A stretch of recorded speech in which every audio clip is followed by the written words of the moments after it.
How's it going, everybody? So, it's been a while. We had vacation at the end of March there into April. Took the family down to Disney.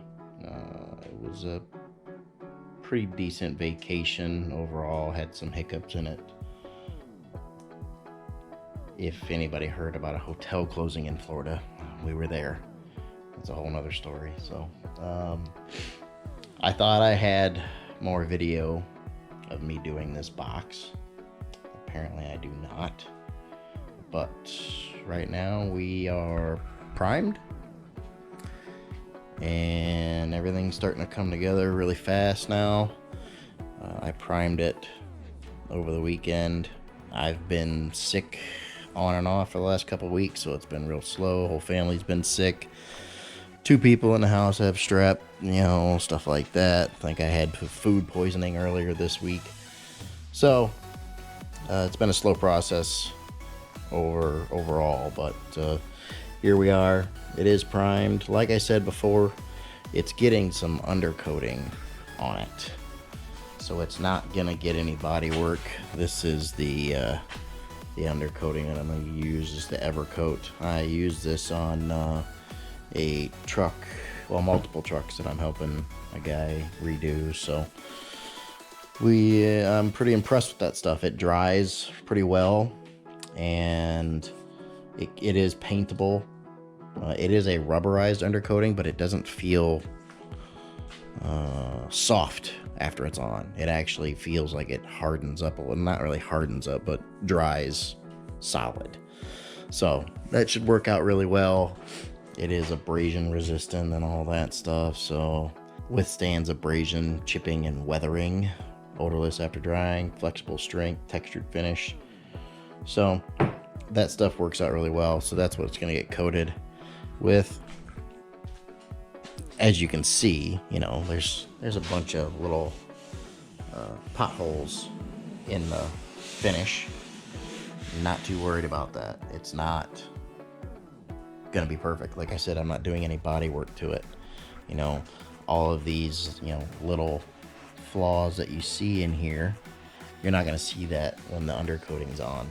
So I'm not gonna do any body work to it. So if it was, like I said in previous videos, if it was gonna be painted and look pretty, then yeah, I'd be doing a bunch of body work and smoothing all this stuff out, but not a big deal.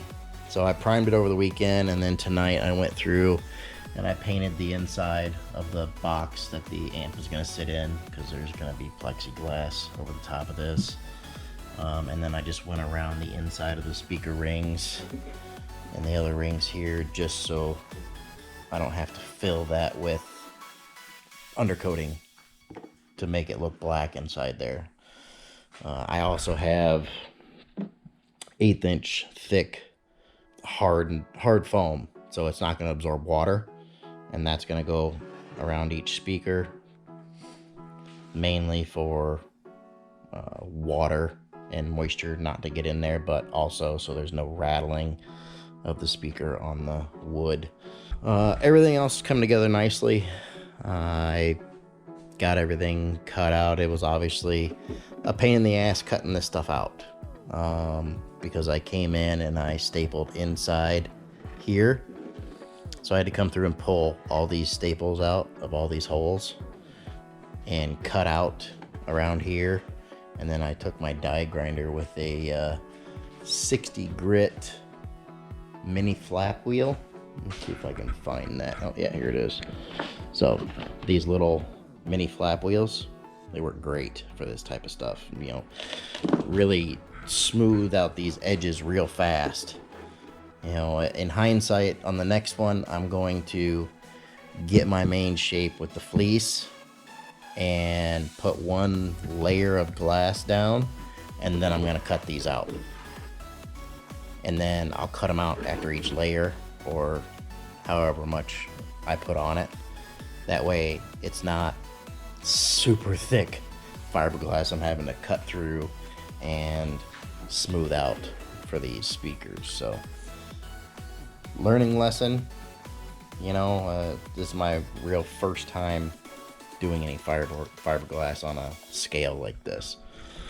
One issue I did have is from trying to cut these rings out and using a hammer and a chisel and prying all these staples out and everything, is these rings actually split from the sidewall up. They split right down here.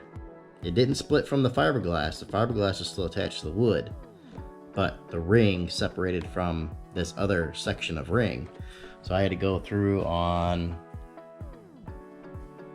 4 of the 5 rings and open it up, stuff it with wood glue, put it back down, then seal it back up and put clamps on it, let it dry.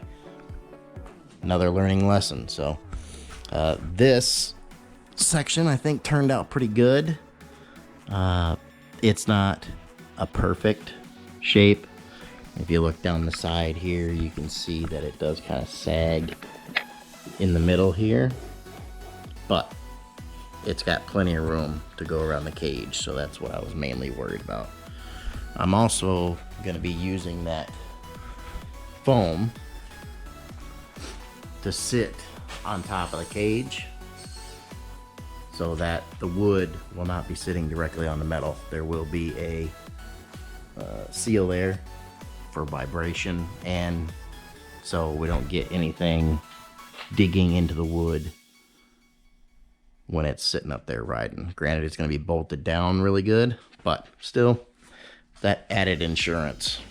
So, but for now, this just gloss black spray paint I had, so I just filled that up. I'm also going to have the foam around here, so this should be fairly watertight also. And I think that's about it for now. This stuff is dry. I just sprayed this tonight, so I'm gonna scuff this up where I'm, over top of the primer here, and then I'm gonna spray it with the undercoat. So that's where we're at. It's coming along real fast now. I did go and I bought inserts for the wood here. So these are 1024 inserts, metal inserts, so I can just use bolts instead of wood screws, because the wood screws will eventually rattle out.